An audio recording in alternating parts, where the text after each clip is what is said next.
இப்போ நம்ம குரூப்பில் நம்ம கிரகம் வந்து குரு வியாழ கிரகத்தை சுற்றிக்கிட்டு இருந்த தாரை நம்ம சந்திரன் இருக்கிற கடகம் ஏரியாவுக்கு வரும்போது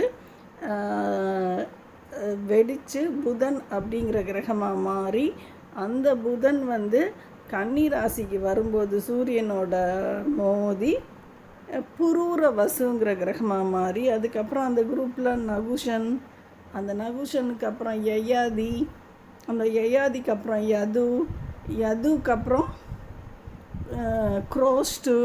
குரோஸ்டுக்கு அப்புறம் சாத்துவதர், இப்போ சாத்துவதற்கு அப்புறம்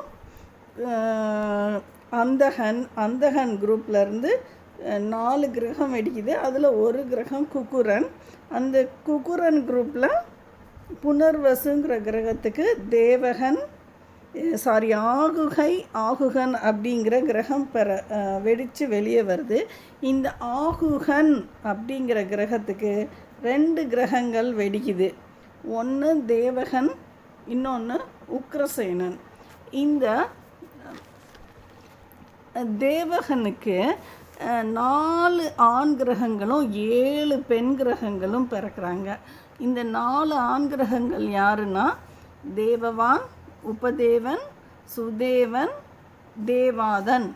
7 பெண்கள் யாருன்னா திருத்தேவி, சாந்தி தேவி, உபதேவி, ஸ்ரீதேவி, தேவரஹிதா, சகதேவி, தேவகி. இப்போ இந்த 7 பெண்களையும் தேவகி உட்பட வசுதேவர் தன்னோட ஈர்ப்பு விசையில் இழுத்துக்கிறாரு.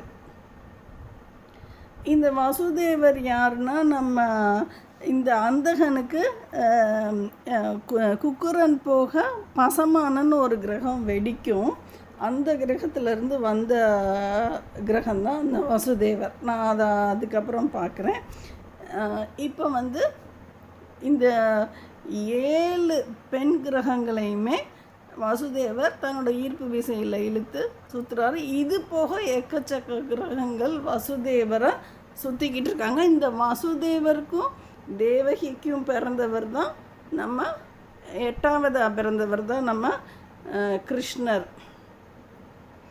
இப்போ நம்ம இந்த ஆகுகனுக்கு 2ஆவதாக ஒரு கிரகம் வெடிக்குது இல்லை, உக்ரசேனன் அப்படிங்கிற கிரகம். ஃபஸ்ட்டு தேவகன் வெடித்ததில் தான் அந்த தேவகி அப்படி அவங்களோட சேர்ந்து 7 பெண்களும் 4 ஆண் கிரகங்களும் வர்றாங்க. இப்போ அதே போல் ஆகுகனுக்கு இன்னொரு கிரகம் உக்ரசேனன்னு வெடிக்குது இல்லை, அதிலிருந்து 10 ஆண் கிரகங்கள், அதில் கம்சன் ஒருத்தர்.